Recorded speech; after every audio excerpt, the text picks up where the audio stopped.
Far north, we find the Jade Giant, the Incredible Hulk, as he lands violently in the Canadian wilderness. Not far away, a band of Mounties hear the explosion of noise and upon going to examine the commotion, find the Hulk and are shocked at him being there as he's irritated to be found already by people.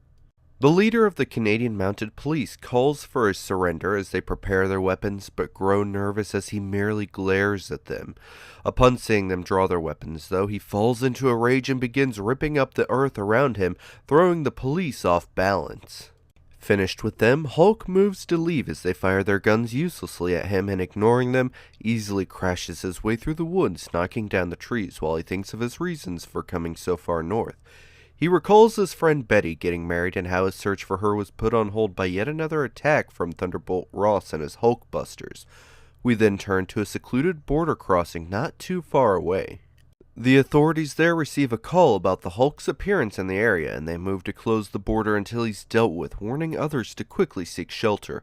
A few cars back, we find Hank and Vera, who, upon hearing this, Vera insists on reaching their destination as the fate of the world depends on it, while Hank still wonders what they're doing. Understanding her urgency, though, he nonchalantly taps a pressure point in her neck, which he hopes will knock her out for 15 minutes. At the front of the crossing, one of the guards hears a commotion and, fearing it might be the Hulk, turns to find Beast out of his costume carrying Vera upon his shoulder.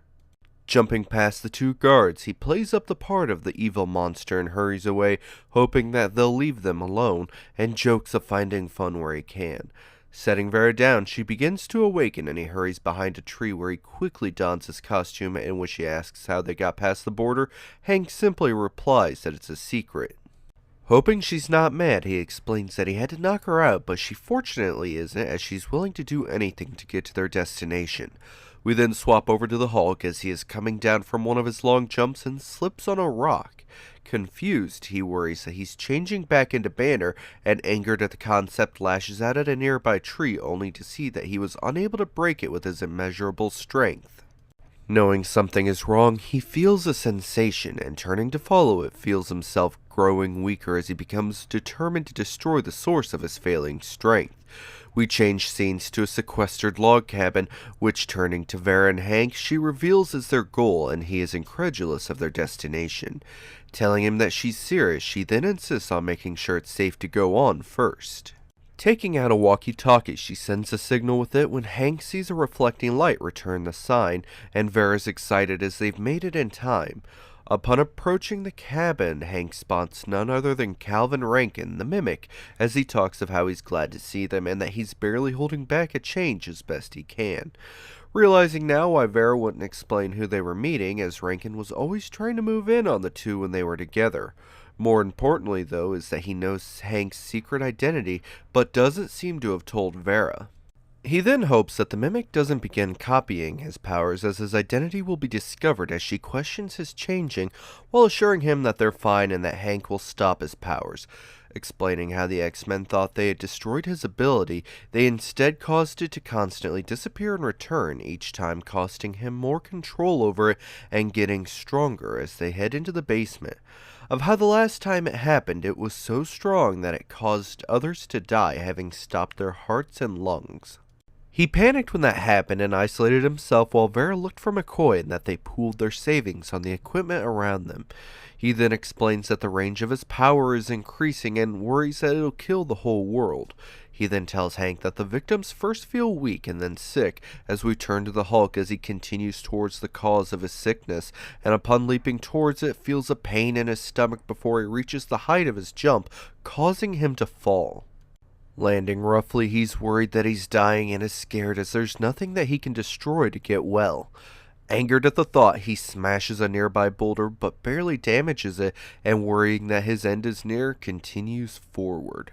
Scaling the mountain, Hulk feels the need to prove that nothing can beat him, and upon reaching the peak, looks down and spots the lonely cabin at its base.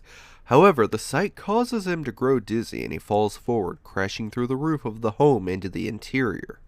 Hearing the crash, Hank turns to find the Hulk falling into the room and accidentally knocking Vera out. Gathering himself, the Hulk realizes he's found the cause of his pain when Hank tries to explain that he's trying to save Calvin's life but is easily knocked aside. Regretting that he had to hit McCoy, he approaches the Mimic and knows that if he kills him, that he'll stop hurting. Beast then leaps towards the green behemoth, determined to distract him until Calvin is cured and realizes that he's been feeding on the Hulk's power all along. Hank, though, is grabbed and thrown away, noticing that the giant seems to be much weaker than he should be, as he lands against the wall and uses his agility to bounce backwards, kicking the Hulk in the chest. Giving a quick punch, Beast quickly dodges an attack from the Hulk and, confident in his speed, launches yet another strike. However, his overconfidence gets him as the Hulk latches onto him, and even weakened is stronger than his opponent as he slams him into the ground. Before he can finish the Beast off, though, the Mimic approaches, taunting him. Dashing forward, he grabs the green giant in a full Nelson and explains that the stakes are too high for him if Beast can't cure him. How upon seeing the Hulk himself dying because of him, he needed an easier solution as he begins slowly draining the gamma radiation from the behemoth, knowing that it will kill him. Worried, Hank rushes forward only to witness Calvin's final moments while the Hulk gathers himself, wondering what was going on down there, but decides it has nothing to do with him as he feels strong again and leaves. Back underground, Vera awakens and Hank explains what happened, glossing over only bits of it as he knows her memories of Calvin are important to her.